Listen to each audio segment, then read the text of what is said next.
Hey, what's going on, my friends? It's Dave Sharpe. Welcome to Wake Up Legendary.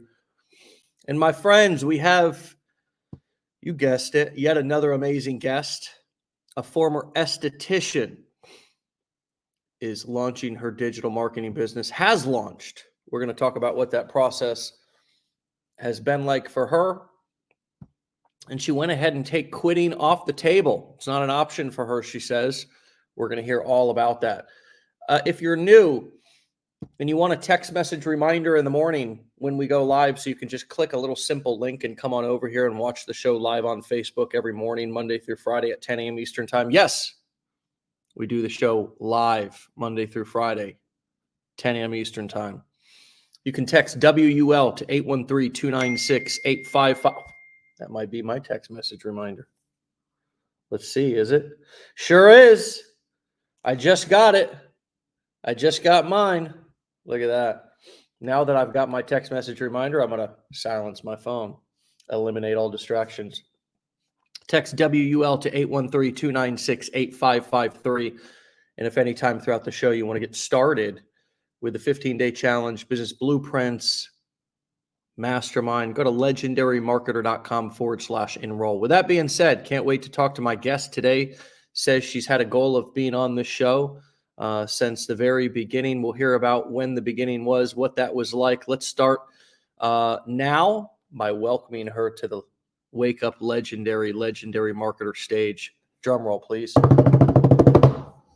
Mitra, welcome to the show. Hi, Dave. How are you?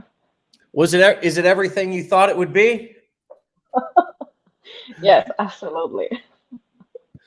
So the only thing we had, the only words we exchanged backstage before we went live was that you had the goal of getting on this show. Tell me about that. It was from the beginning that I basically started watching Wake Up Legendary. That was obviously after I enrolled in the 15-day challenge. And that was a long time ago, but I told myself I'm going to be on this show. And the day, a few weeks ago, when I was actually, my phone was on a tripod. I was about to shoot a video. And when I got that email from you, I couldn't believe it. I was like, oh my gosh, this is happening. Yeah. Well, here we are. How's it feel to be here? And when you look back at your journey of how far you've come since you started, how does just that initial feeling and how do you feel on a regular basis knowing that you've launched and are well on your way to building a business? I have to say it feels amazing, and sometimes I can't even believe it myself that I did it. Like I got it done, because along the way, you always talk about it. I always hear it from people. People always hear it. The imposter syndrome, the limiting beliefs, all that kind of stuff. But for me to actually do it, get it done day after year, after day after day after day, fighting those beliefs and fighting the process, the roadblocks, overcoming those, and just finally being here. It's I don't know, it sometimes feels unreal, like actually doing it. So what was your specific imposter syndrome? It's, it goes back way to when I actually came across the very first time, when I came across the 15-day challenge, and how basically I found you guys. And during that time, the very first time I came across this, it was June of 2022. Yeah, and I just had stopped working because of a work injury. So I was working a decade as an esthetician, and I had a work injury, and I just had stopped working. And I was on, Facebook. I came across a guy talking about it, and like talking about like the ways to basically make money online, and and I watched his videos, and he was like almost my dad's age, and he's talking about this, and that that was the very first time that my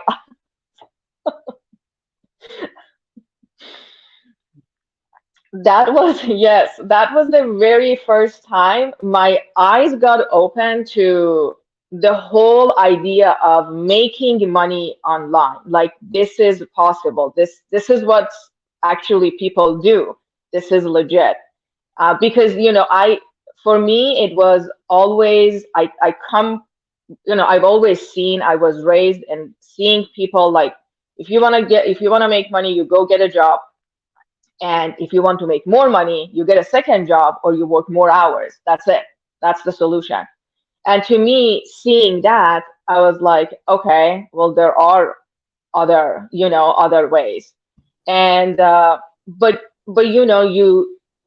it's like it's like you always feel like, I don't think I can do this though.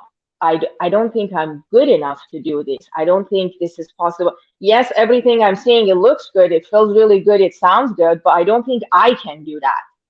And I think the biggest, like you said, the biggest imposter syndrome I had was when I stopped working.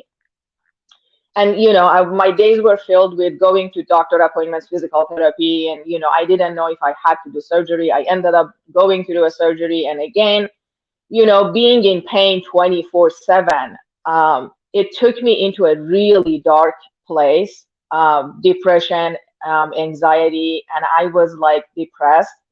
And I was in a really bad, dark place because I felt like my identity was taken away from me. And I didn't know if I can get my job back. I didn't know what is my next step. And I didn't just lost my job. I feel like I lost my identity, and I lost my confidence. I was really confident in my job. I was really active. I was, training people and going to different locations. Like, I was really active with, it was a franchisee that I would travel to different places. And but all of that was taken away from me. And at that time, I didn't know who I was anymore. And to me, go from there to start this and believe in myself that, what, this is my next step. I can do this. Why not me? It was really hard to constantly fight those beliefs. And I always had one person at any stage of my life that I was always told, you can do this. You know how to do this. And when you start something like this, you have to fight all those voices in your head.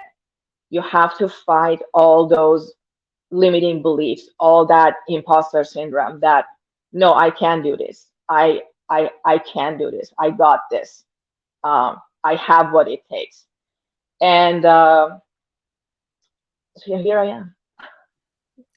Beautiful, beautiful. And it's fascinating how sometimes curse turns into a gift, Oh, absolutely. a work injury from a career that you were busy with and maybe you loved. It sounds like you loved it. Absolutely. And it was the catalyst. The challenge was you were sort of at a dark place. You were at a low point. And so you had injury, you had physical pain. For those just coming on, she had a work injury. And, probably spending a little bit more time on Facebook, right? Come across some older gentleman, the Yes. age of your father, Yes. talking about ways to make money online. And it's like, wow, this sounds like maybe it's a good fit for me right now in my life. Maybe this is Yeah. something I could do to bring in money. And wow, I don't feel my best. I Yeah. don't feel my best mentally or Yeah. physically. And so I've Yeah. got these additional you know, these additional mountains that I need to climb when I'm already not strong right now. And, Yeah. you know, who does really want to change their life when life is going great? So Yeah, absolutely. that's the ironic part about doing something new, is that if life is going great, most people are pretty complacent. If they have a job, they just kind of go to the job. They whine and moan and complain about it. They don't Yeah. like it. They know there's not enough money, but it's they don't want to cause waves. They don't want to Yeah. create waves. They don't want to quit. You know, so and they're not really that motivated to go look for something else because, well, I've got something here. Yeah. But all of a sudden, if you lose something or something happens, or, you know, in some cases, some of you might see a video or an ad, or start following a YouTube channel, or start following somebody online who's talking about, you know, making money online, having more freedom. Maybe that does irk you, but Yeah. still, it takes at the beginning an unbelievable amount. And I know this is big with you, an unbelievable amount of accountability, Yeah. consistency, and discipline. This is some of the things that you talked about in your questionnaire when we sent you a few questions just to get to know you a little bit more than just looking at your videos. And you know, of course, this show is a great opportunity for us to really have a long form conversation and hear all of the ups and downs, which we're hearing right now. But what, I mean, talk to us about some of the additional things that you've realized that it takes above and beyond having the ability to be able to overcome and get yourself up and motivated and going in the first place and actually putting one foot in front of the other. Talk to us about this accountability, about this consistency, and about this discipline piece. What do those things mean to you, and how do they apply to this? You know, because so I told you a little bit about the time frame. Like I said, I came across Legendary the very first time. It was June of 2022, sorry. And you know, and I basically saw the guy another time talking about affiliate marketing. I had no clue. I've never even heard the term affiliate marketing. So I had to basically sit and Google it.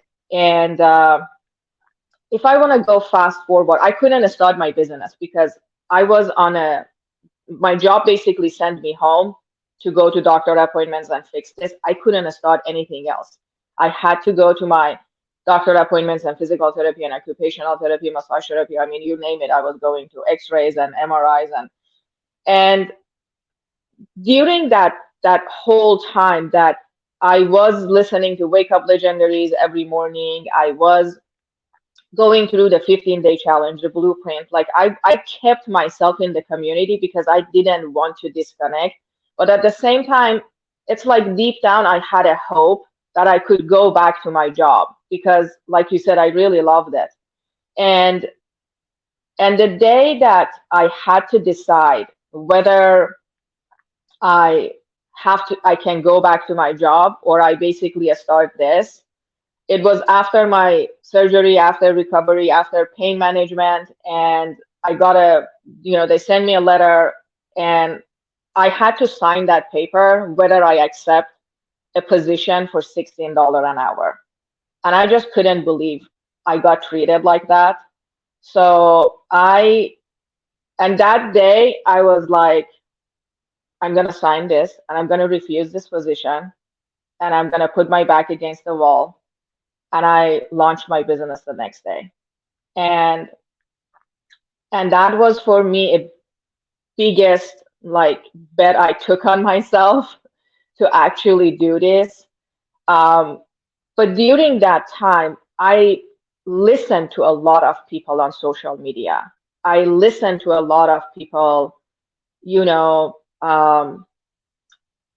talking negative, talking bad, uh, talking that the course doesn't work. I watched a lot of those videos, and And for me, it's like I deep down knew it that I'm serious about this, but I really wanted to know what is going on. And I digged deep and I was like, okay, I have to get to the bottom of this, and I really have to really want to know what is this? What are people talking about? What does it take? And every single time, I have to be honest, Dave, I figured out people make an unrealistic goal in an unrealistic time frame for themselves, and when they don't get to that, it is so easy for them to blame someone or something. And another throw, yay. I Continue. mean, we always say when you're pointing to something, you have like four fingers back at you. So, and it and it was and for me, yes, my journey started really slow, and it was a lot easier for me to find something or someone to blame it on and join those people, because it's a lot easier, because a lot of people actually listen to those negative videos, and people, those kind of people that they're talking negative and no, this is not possible, this is too good to be true, or that kind of stuff. And the moment it's like I stopped blaming someone or something, and I was like, okay, whatever is going on in my life right now, I have to take responsibility and I have to hold myself accountable. And once I did that, I want to say everything changed. Like, that's it. You just hold yourself accountable for whatever you are in life, wherever you are, whatever your situation is.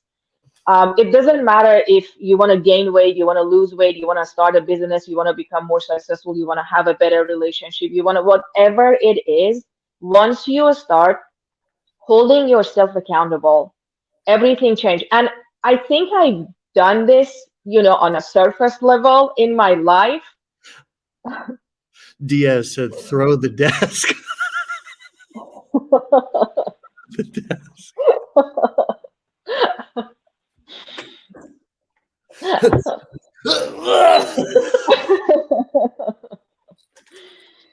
I think I've done this on a surface level in my life, but I really didn't do it 100%. Like, actually holding myself accountable that it is nobody's fault, it is nothing's fault, it is me. And I knew it that, sorry my language, but I knew it. I sucked at it in the beginning.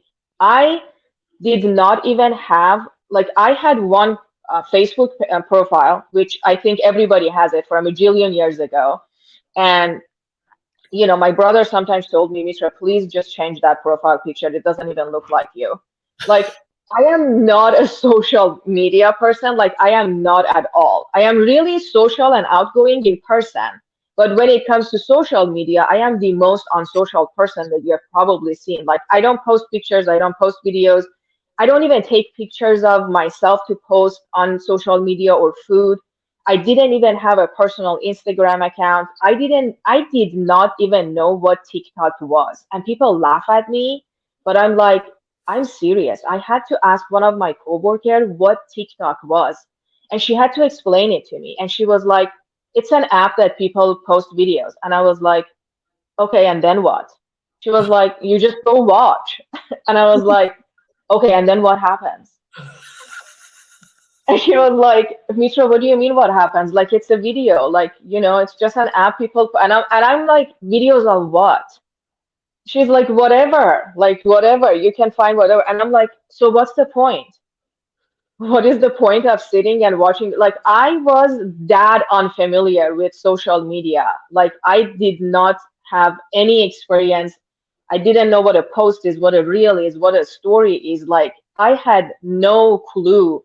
And I was that grandpa that always thought these people on social media, they're a bunch of teenagers that they're dancing in front of the camera and they don't have anything better to do with their life. And after I started the training, I realized that it's actually me not having anything to do better with my life other than going to a 9 to 5 to break my body. And those people actually, I mean, I gotta be honest, I felt like I was the hardworking person and I'm going to work every day and I'm breaking my body, and because my job was really physical. And I'm not afraid of hard work. I mean, since the day I immigrated to the US, I've I mean, you name it, I've done it. And so I'm not afraid of hard work. But I that was my idea of social media. I didn't know those people are actually making money. Like I was like, oh my gosh, like this whole time I thought I'm the good person working 12 days in a row without a day off and working double shifts, working 14 hours a day and breaking my body. I guess I'm the one not having anything to do better with my life doing this. And for a person like that to turn into social media and actually make this her business and learn everything, I had to accept the fact that, I had to hold myself accountable. I knew in the beginning my all of my videos suck. I didn't know how to talk in front of the camera. Like I didn't know how to pull up my camera and hit the record button and actually talk. And I was paralyzed. And and when I'm at this stage, I cannot expect to see extraordinary results because I'm not doing anything extraordinary.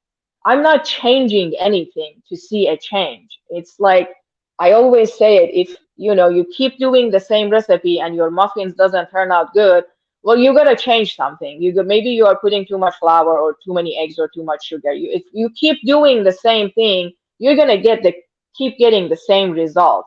So and that's what I also try to put it on my videos. I also try to talk to people really honest and leave them voice messages in my DMs and tell them that like I have a lot of people that they reach out to me in my DMs and they say, but does the course really work? And sometimes I'm having one of those days and I'm like, no, the course doesn't work, not at all. Who said the course works? You have to do the work. Like, what do you mean the course works? Like, like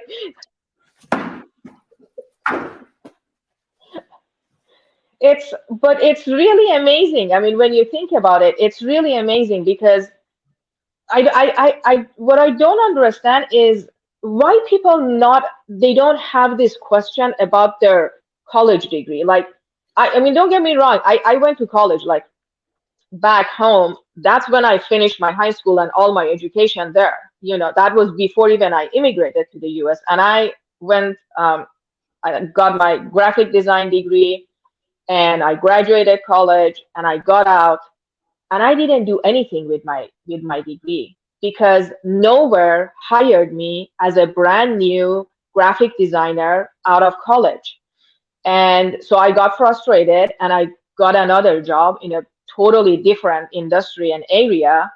And so I didn't do anything with my degree. And that's what I always tell people. I'm like, when you go to college and when you get a degree, do you come out and you are guaranteed a job with a certain pay? Like, no. What makes you think this is different? What makes you think that does the course works? No, the course doesn't have hands and legs. You have arms and legs. You have to do the work, meaning you have to physically get up and actually a lot of hat pros. That means you have to actually Bay throw. that's a new one. There's a new one. So yeah, I guess, and that's what I always try to put it in my videos, try to be super honest, transparent with people in my DMs. I leave them voice messages and I'm like, listen, let me be honest with you. I have never ever seen anybody that puts the work, stay consistent and discipline and show up and not get the results. Because my whole life, I have to be honest, my whole life, I thought it's the motivation that gets me going. Like I always have to keep myself motivated. Starting this business, I realized motivation does not get me anywhere. And it's the consistency and it's the discipline that gets me to wherever, like I said, wherever I want to be, whatever the goal is. And for people, the goals are different. For me, my first goal was to have a normal conversation with a person in my DMs and not feel awkward and, like not sound like a robot or act normal, like try to be social. Like that's my first goal was to learn social media, to learn how to be social on social media, because I have to be honest, I didn't, like I said, I wasn't even that person that would like any pictures or comment on any pictures. I always thought these are pointless.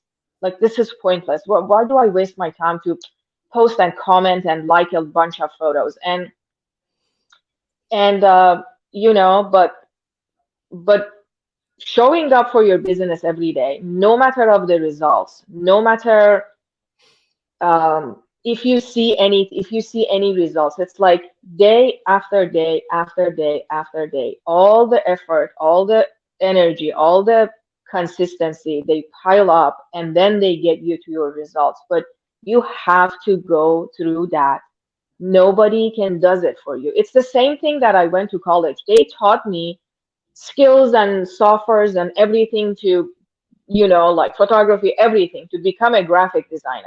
But they can't come and practice that for me. Like I have to go get a job and practice those skills over and over and over and over again till I become a great graphic designer. And I felt this is the same thing. Like everything you teach in the blueprints, the fishing formula, the um, mm, copywriting skills and all that kind of stuff, especially for a person that, for me, that English is not my first language. Like it is extra hard because like I had to really practice copywriting. I had to really practice talking. It's easy for me when I'm talking to you right now, but as soon as I pull up the camera and I hit that record button, it's like it's like my mouth is paralyzed. I can't even say a word. I can't even, and I'm constantly questioning the way I sound, the way I'm pronouncing things, and it's like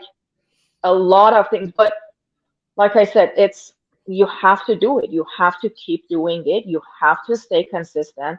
You have to detach yourself from your results and to get to those days that you get the results. And there is no way to skip this process and no one can do it for you. You just have to do it yourself.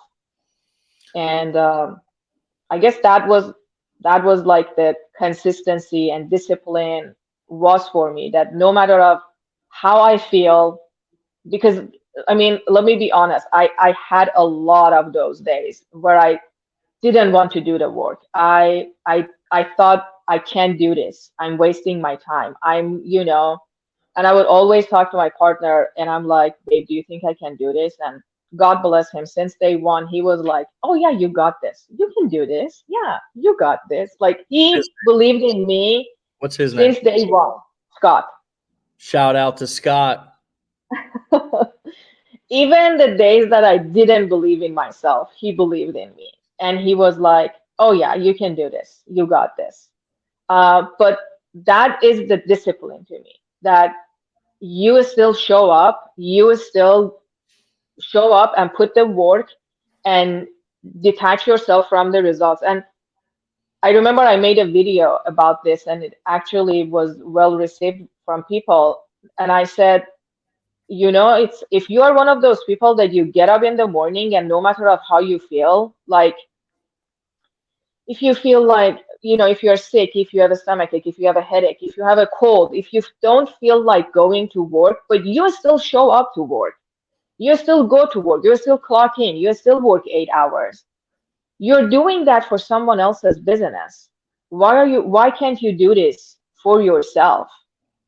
And if you can do this for someone else, then that means you have the discipline to do it for someone else. You have to have the discipline to do it for yourself, for your business. And that was for me, that was the consistency and discipline for me. Wow. That's a master class. The last how many ever minutes since I asked that question was an absolute, unadulterated, unequivocal master class on mindset, on attitude, and on what it takes to be successful. And we could cut that up and just give that to people. Those of you who listened to that live had the privilege to listen to Mitra say everything that she said here live, to hear it first with your own ears, to see her saying it with your own eyes was a gift, was an absolute unadulterated gift. And in my 13 or 14 years or however long I've been doing this, may have never heard it put so powerfully and so clearly, so funny. The course doesn't work. It doesn't have arms and legs. You do the work. I mean, come on, that is going down in the legendary Hall of Fame. That may become a new disclaimer that we use across all of our websites. I'm just, Mitra, I am blown away by your honesty. And I also am understanding and realizing, listening to you, that you've walked your walk. I mean, you glossed over the point that you're an immigrant, that English is not your first language.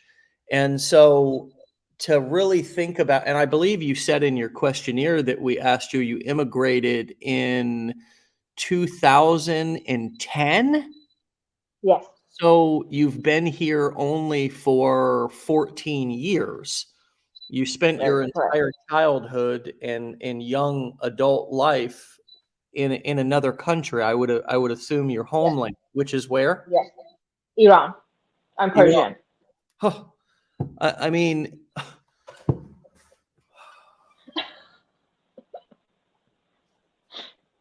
let's just all take that in for a second. I mean, just to even, my mind is blown right now by what you've overcome and how real you are about it. You're right. We don't ask those questions about our college degrees. We don't ask those questions in other areas of our lives. We just blindly go into things. We just take other people's opinions or what they say. And as you said, people who are leaving negative reviews out on the internet about us and anything else that requires work, that's out of the box, that's out of the norm.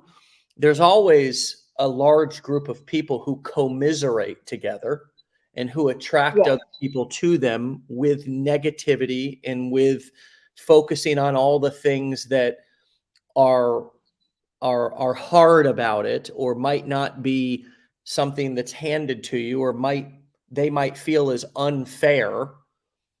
And the reality is that life isn't fair. You nailed it. If you set unrealistic expectations and those expectations don't get met, then you were unfair to yourself.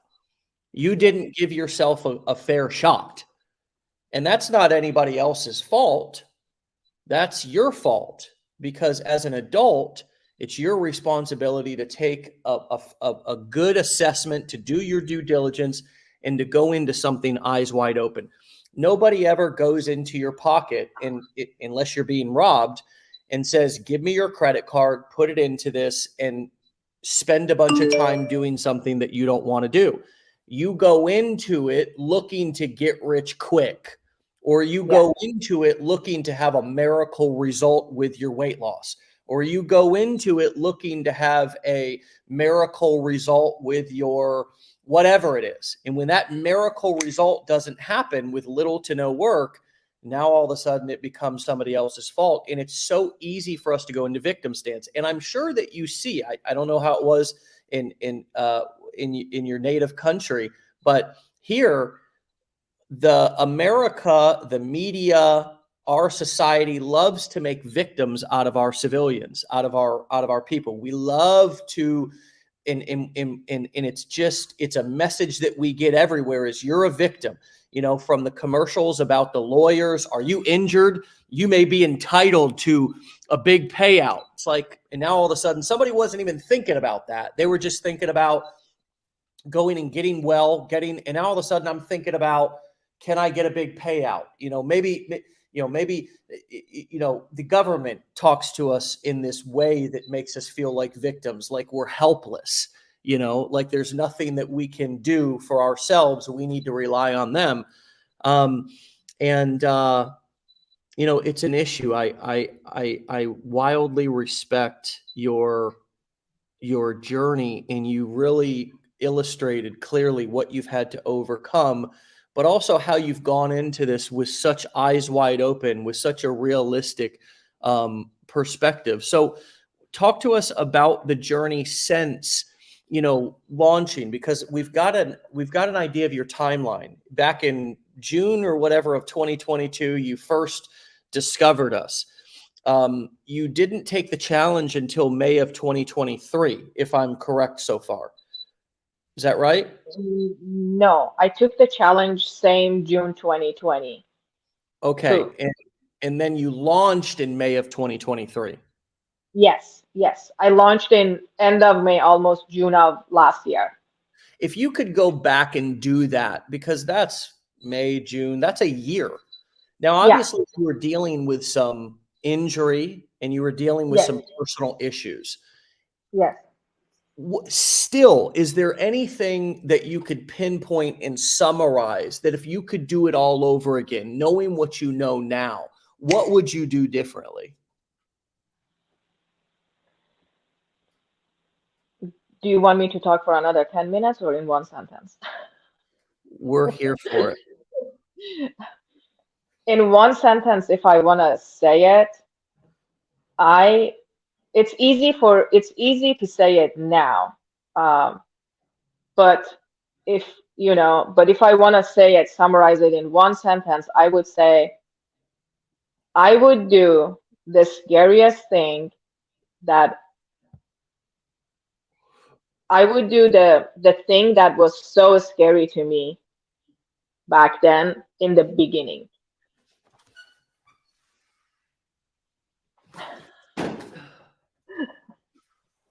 So you're saying that you would run to the fear instead of avoiding it. And what was the scariest thing for you? So like I said, during that whole year that I went through the challenge, I went through the blueprints and all that, but I couldn't launch my business. I was really in a dark place. I said that. And I was also doing a lot of therapy. Like I did a lot of therapy during that year. And I had to like dug my childhood and bring it up to the front and put it in front of me and actually deal with it. And I had to go through a lot of stuff because the 24/7 hour pain put you in a really bad place. Like if you have a pain that does not leave you alone for 24/7 for over a year, like it really takes you to a really bad place. And when I started, like I said, at the end, like I couldn't believe how I was treated from the job that I poured my heart and soul into. And I was really angry. I was frustrated that someone else controls my future. Someone else controls my paycheck, and they have that power. And so when I started, I started my business, but I didn't have my voice. Didn't have my I didn't have any confidence, especially for me as a person that I was working since I was 19. So it's like I was going to college back home and I was working, and I moved to the state, and since, very beginning I started working, and like I said, I was in the restaurants doing really low work, and like I always worked. And then I went to college to get my esthetician's license, and I was working full time and going to a school full time. Like I was always working. And so when I basically sat home and I wasn't doing anything, I lost my confidence, my identity, and it's like I didn't have a voice. I didn't know who I am anymore. But deep down, I knew it, what this education brought to my life and what it can bring to people's life. And I wanted to say it, but I was so scared because I thought if I really go like open and clear about it and actually say what I believe, like who I really am, like show who I really am and what is my standards and what I believe in, people are gonna come for my neck. Like, and the day that it was that day that was a couple of months ago, I made a video, and it's really funny because I made that video once. I didn't do any editing. I maybe chopped like two pieces of it, the words that I'm saying, or reading or something like that. And I remember I was even showing it to my partner, and he was like, Mitra, don't post this. And I was like, because this is exactly what I believe. People are gonna even hate me and come for my neck, and I'm gonna be flooded with negative comments, and they're like nasty comments, or they're gonna love me for this. But this is my voice. This is what I truly believe in. And that was the scariest thing, that I think I was trying to hide behind it. And I was trying to be likable, like to post the stuff and talk about the stuff so people always like it. Yeah. But that was not me. My voice, my message, my video, and my opinion was totally something else. And I wanted to bring that to my video. And that day I was like, you know what? I'm fine if I lose followers. I'm fine if people come for my neck. I'm fine if I get like nasty negative comments. I will deal with it. But this is what I believe. And the video is really funny because you have no idea how many people came back to my DMs and they said, Mitra, this is what I needed to hear. And they took actions. Mm. And I said it, and I just made the video about this. I said, what amazes me is people don't have any problem to go to, like there is, like as soon as iPhone announced that there is a new phone, there is a mile long outside the door. People are waiting to get that brand new iPhone. And they don't have any problem spending over $1,000 to get that iPhone. People don't have any problem to go and spend a couple of $1,000s to get a brand, well-known brand like a purse or bag or whatever, like a piece of clothes, and drop a couple of $1,000s there to look rich. And they don't have any problem with that. Starbucks announces they have a new drink, and people run to try that drink. And guess what? At the end, even if they don't like the drink, they're like, it's okay. I tried it. And when I'm telling you, like, this is a 15-day challenge that is only $7, and I learned a lot from it. And you're thinking twice. I just can't understand that. Like the skills that this training will show you, it is mind-blowing. You don't think twice when you are spending that much money over there. But when it comes to education, and I'm telling you this, you are thinking twice. You think twice. You think you are like hesitating, and and this just amazes me that how come people don't think twice about that? Or even just going to a restaurant because so and so their friends said, oh, this restaurant is nice, and then you go there, and then your dinner is $100, $200, and you don't have any problem even if you don't like the food. Like, these are the things that it really amazes me, that how people don't have any problem spending their money about that. And then when it comes to education, and when it comes to something that they really have to put the work, they're really hesitant. And it's like they are, I don't know. So, but what I mean is, like, this was really me. This was really who I am and my opinion and what I believe in. And I couldn't say it. I didn't know how to say it. I didn't have my voice. And I always, I heard it from people coming on the show during this whole time that because I'm a watcher, I watch the show every morning. And, like, I heard it from other people that they say, I didn't have my voice. And this was before I found my voice, but I heard it from people saying, I found my voice. I didn't have my voice, I found it. And I'm listening to them and I'm like, what do you mean you found your voice? Like, did you misplace it somewhere? Like, you didn't know where did you put your voice? Like, what is going on here? Like, like, what does that mean? You didn't have your voice. Like, what do you mean? You're talking, I'm hearing you. But it was just that time and that video and that day that I experienced it myself, that this is what they are talking about.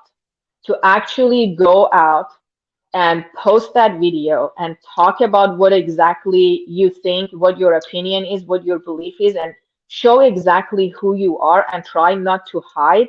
And that was the scariest thing for me to do, because like I said, I thought people are going to come for me, and it just turned out to be the other way. And because I was, like I said, I was fine at that point, because I was like, like, people come to my DMs and they're like, well, do I have to pay for the course? And I'm like, no, honey, it's free. Like, please, just by all means, take it. You're my guest. Like, it's on me. It's on the house. Like, I mean, what it's really interesting to me that people come to me and they're like, well, I don't want to do this, and I'm like, if I have to sit and convince you that in order to start your online business, you have to invest in your education and invest in your business. Like, if I have to have that basic conversation with you, that I have to convince you, like, I don't know what to say. Like,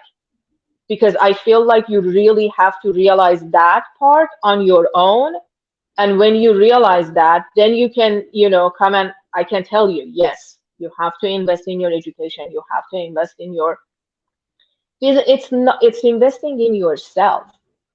And it took me, it took me a while.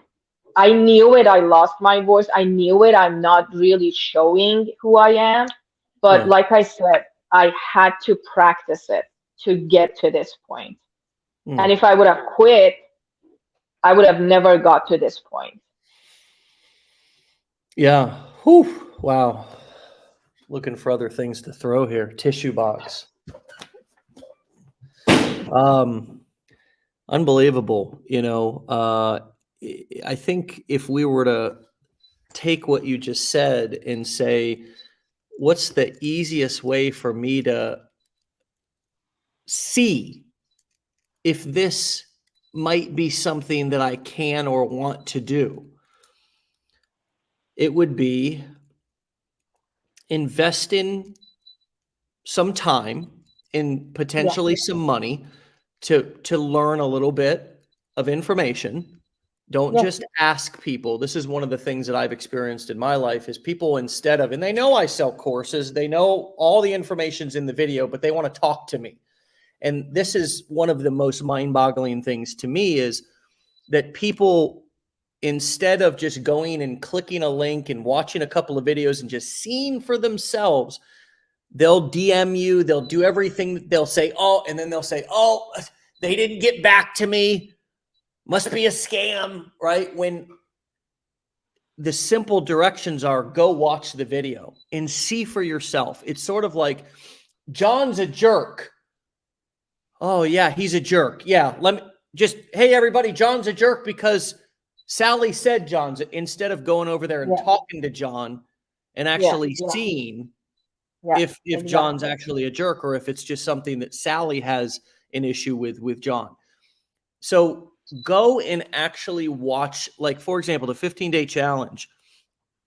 It's 15 videos, maybe a few more in there. There's some additional assignments and so forth, but it's 15 modules of content. It's not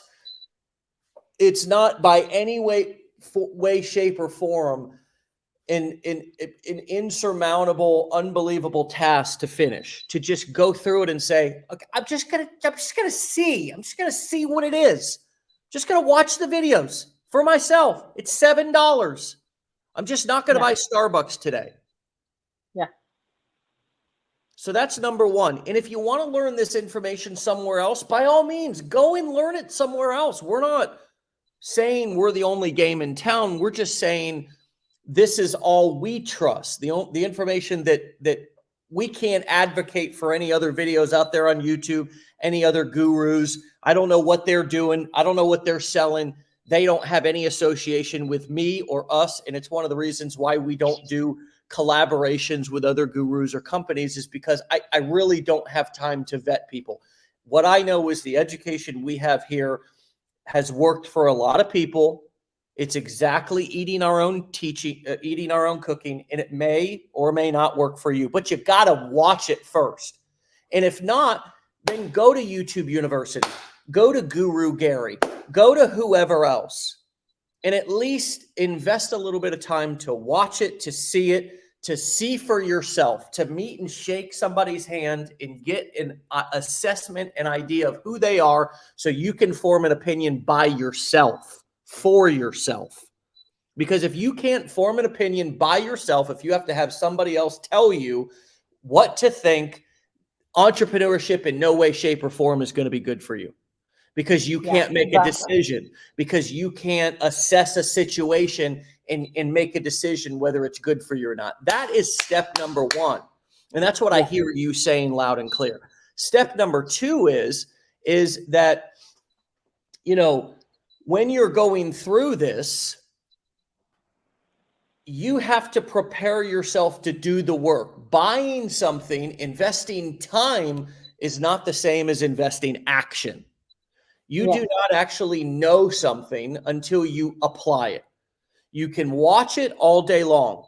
You can be a couch quarterback. You know, the when we're watching sports, how all of us, we're sitting there with our bag of potato chips and our soda pop and everything, and we start yelling at the quarterback on the TV. I can't believe he threw that. What an idiot. What are you doing?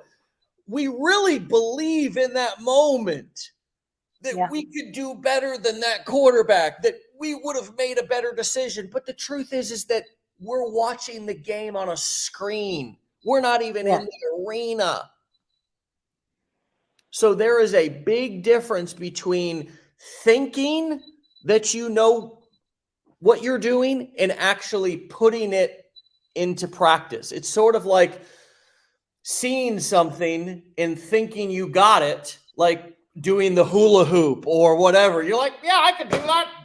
It's kind of like, hold my beer. Yeah, let me go do. Oh, shit, this is harder than I thought.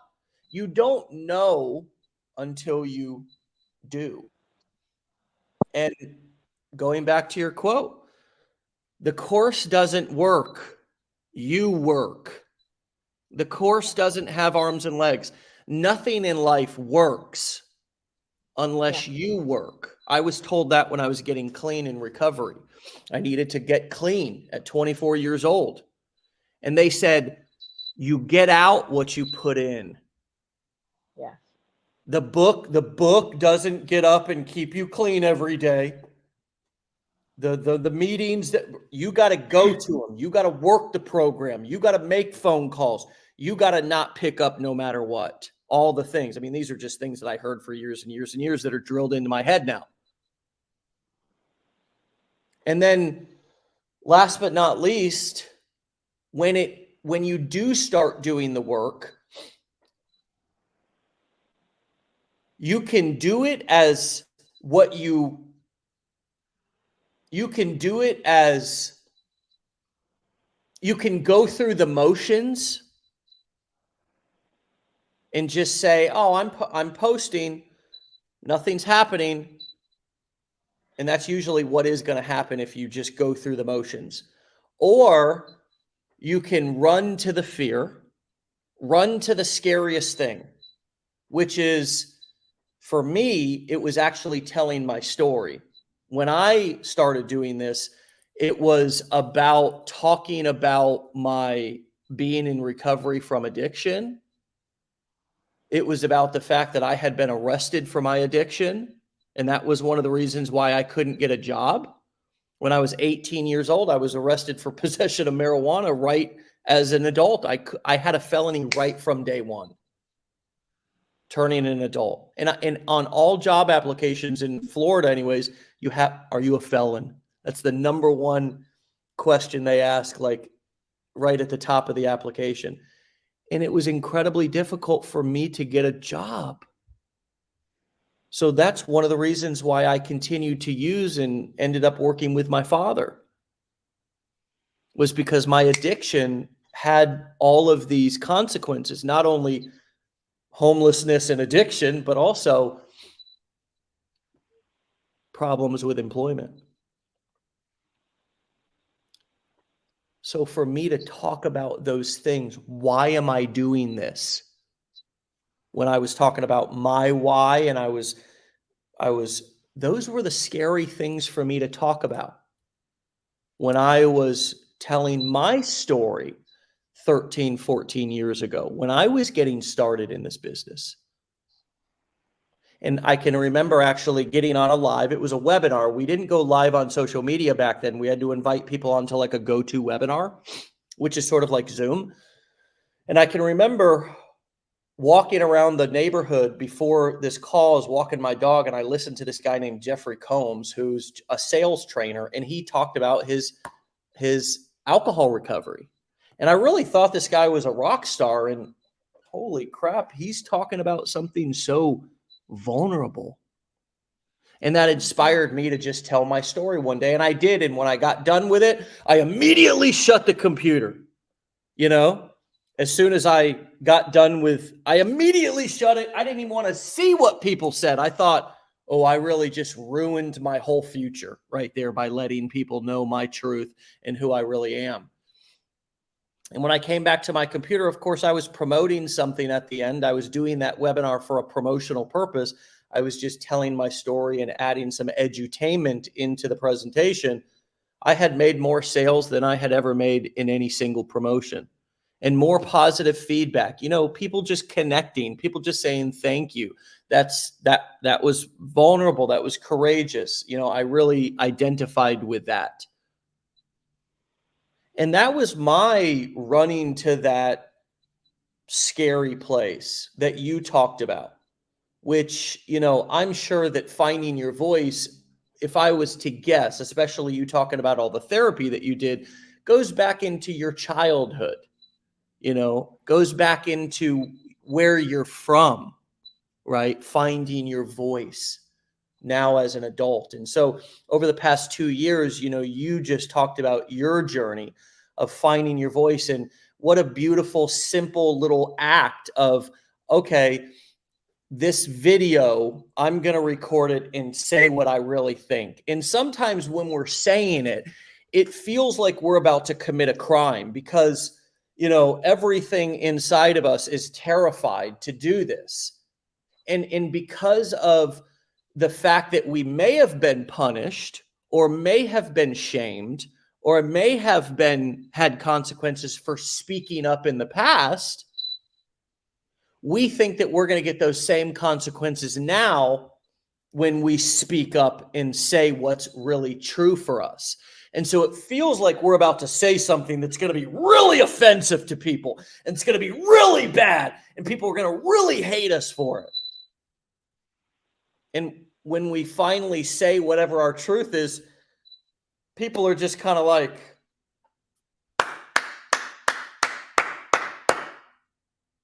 they appreciate it. They actually connect to it. We actually get celebrated. And more than anything, it's not that people are clapping for a performance. People actually relate. They can identify. You shared a human experience. And that, tying that all into, how does that get results in marketing? Well, in 2024 right now, people are buying from people they can relate to. They're buying from people they can relate to.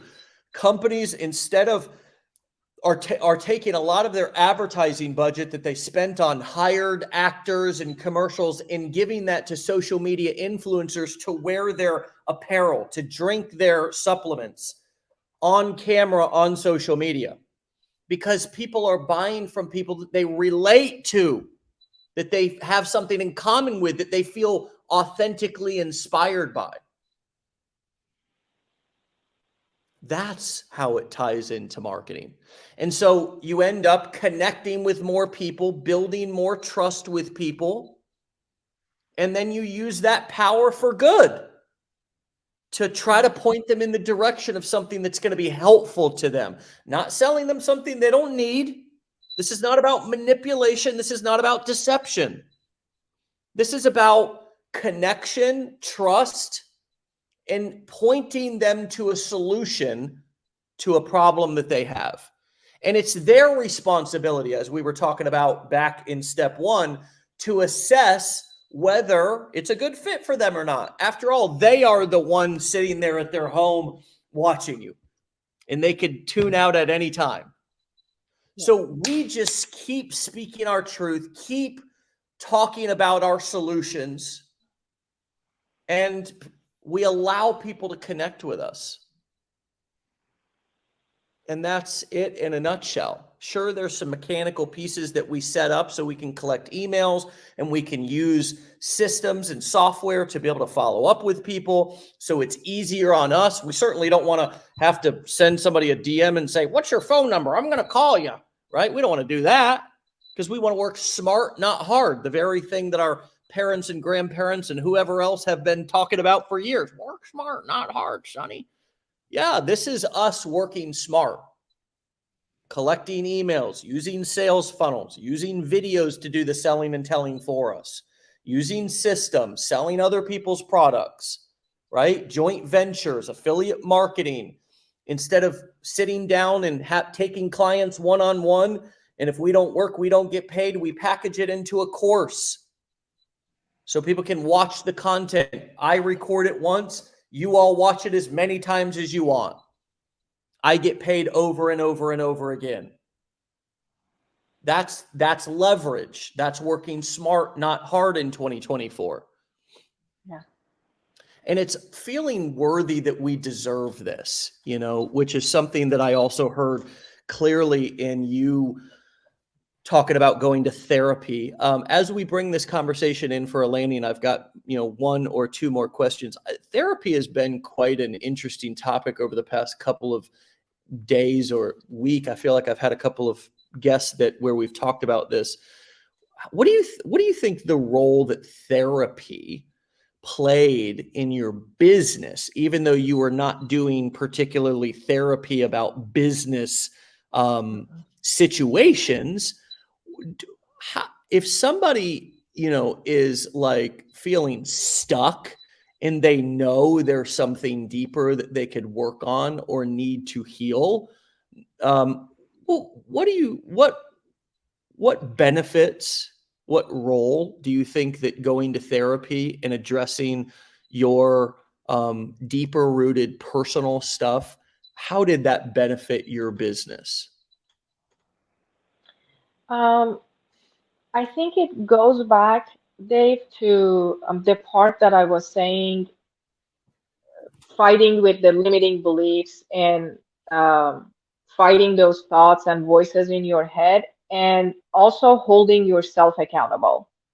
Because, I think I did it for I did it for so many years that if I'm like this, or if I don't have this, or if I am not like this, or whatever, it's because my dad did this, or my mom did this, or I was not like this, or my childhood was not like that, or like it's like I come from here, or I didn't have that, and and and for me it's part of like holding yourself accountable. Like, okay, I understand whatever your childhood was and whatever happened and whatever was the issue and however was it, like bring it to the surface one time, put it in front of your face, deal with it, and grow up and deal with it for once and put it behind you, and don't let it define you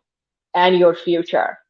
Like we all had something, and I still have, I still hear it from, from friends that they're like, oh yeah, I was like this, or my mom did that, or I'm like this because my parents were like that, or I'm like this because I was raised like that, or I'm like this because I wasn't raised like that, or I didn't have that. And I think what you learn is like, okay, that's good, but you're an adult now, Mm. and you are responsible for whatever you have and whoever you are and wherever you are the only person responsible for that.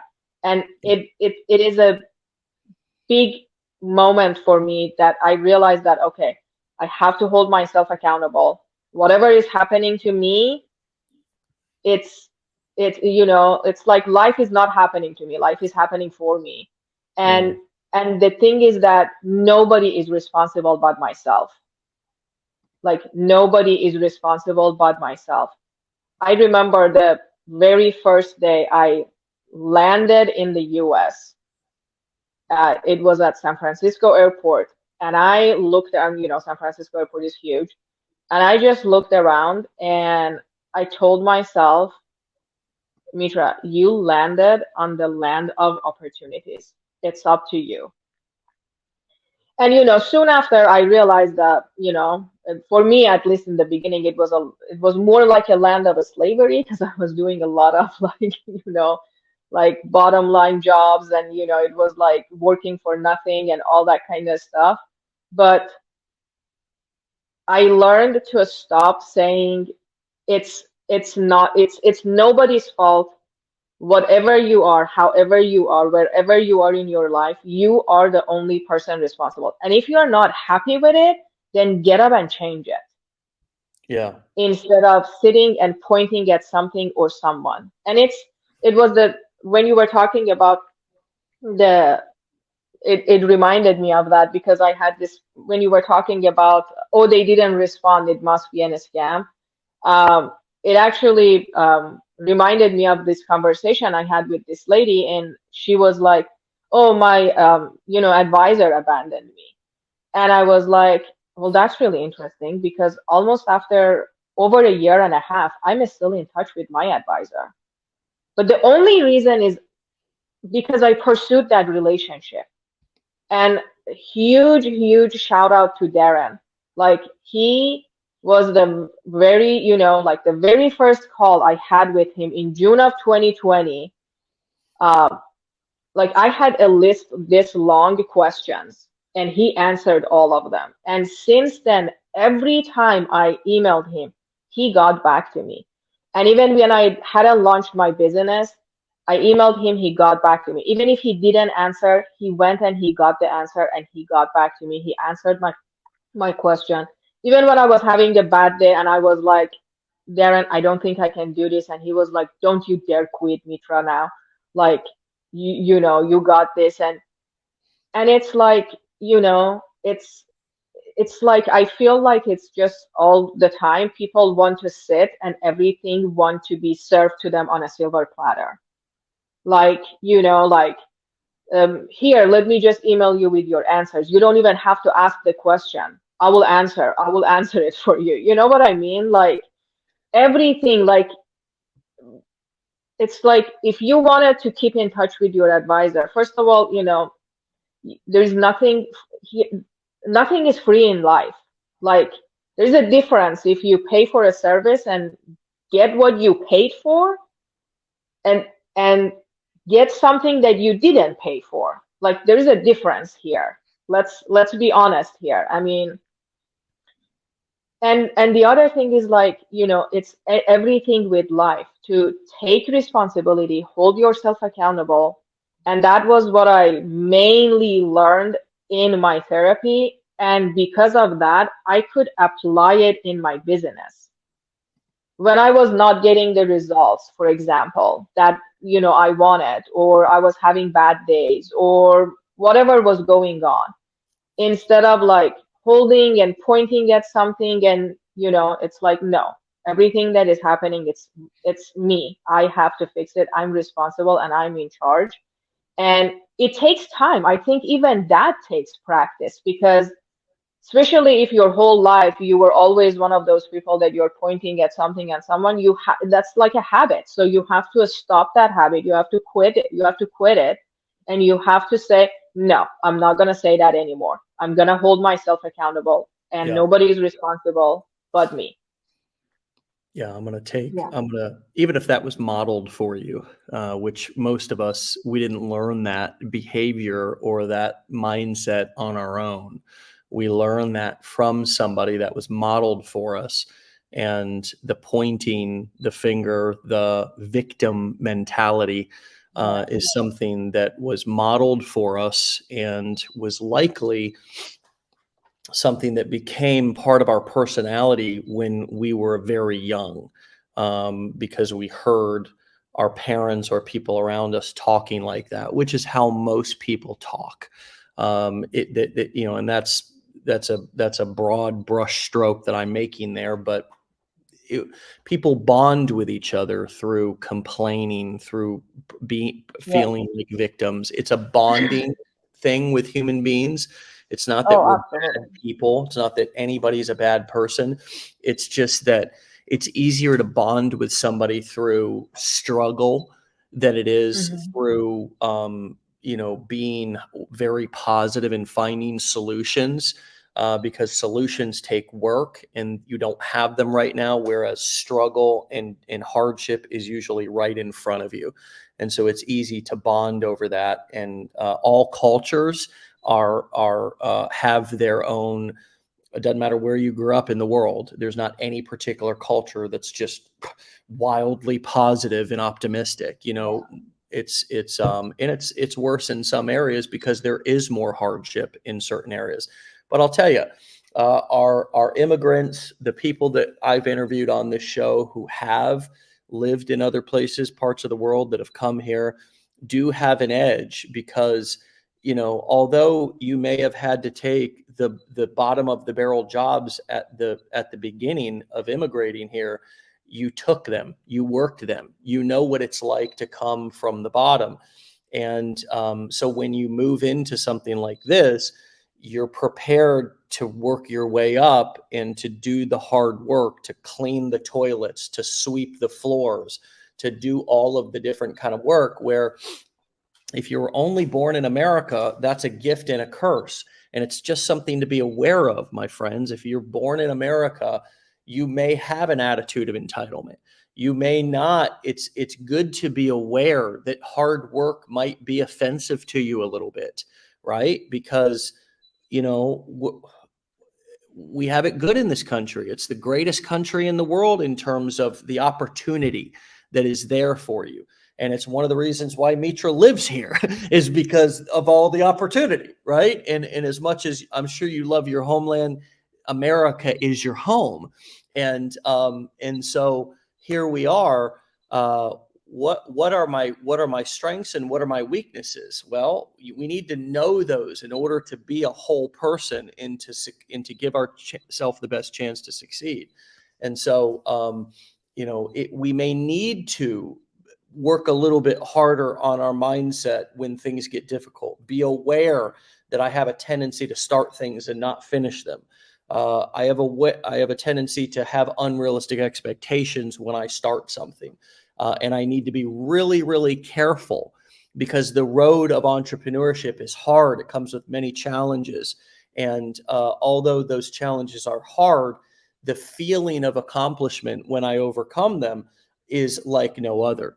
And that's the payoff. That's the reward, not just financial success, but also the feeling of accomplishment, the confidence, the self-esteem that I build. And that's been so clear in your story, all the things that you have not only accomplished from your business and financial perspective of doing this and becoming full-time at it, if I'm not mistaken. Yes. Correct? You are now a full-time digital marketer.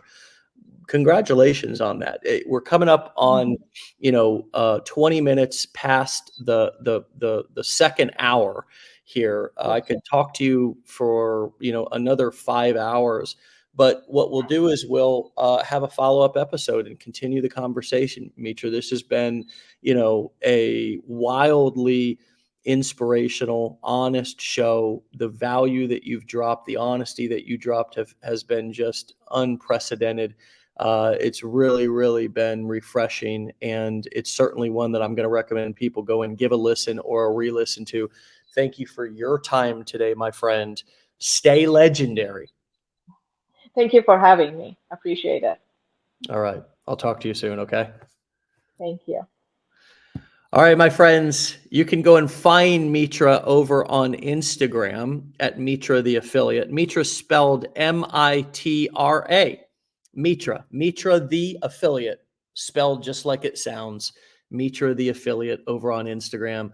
You can hear some of that truth, hear some of that honesty, some of that wonderful life experience, some of that amazing ability to be able to articulate her experience and share it with you, and also demonstrate her courage, which feels scary, and it's going to feel scary for you as well if you choose to go down this path and begin to share stories in various forms of edutainment, which the best edutainment, the best entertainment, the best education is always honest. It's always a look into somebody's heart and soul and mind and real life experience. And this is what I really believe. And so you can certainly see that happening in real time with Mitra and see what that looks like, feel what that looks like. And also, I encourage you all to step into that scary place. Like Mitra said, run towards that fear. What's the most uncomfortable thing that I don't want to do today? Do that. Do that. And you'll speed your journey up. That was the number one thing that Mitra said. I said, what is the one thing? Because if we looked at her timeline, she took, 9, 10, 11 months or something between first discovering and then launching. What did the number one thing she said that she would have done differently? Go right towards the scary thing. Do the scariest thing. Do the thing you're most afraid of. And I think that's also when I asked her about how has therapy made an impact on your business. It's doing this. What do you do in therapy? I mean, is all you're doing is talking. Why is that so scary? Because you're talking about things that you've avoided talking about most likely your whole life. And by avoiding it, it continues to dominate you. Whereas when you just talk about it, a burden shared is a burden lessened. You shine light on those little cockroaches. And guess what? Those little cockroaches of fear just scatter. Maybe not totally, but for the most part.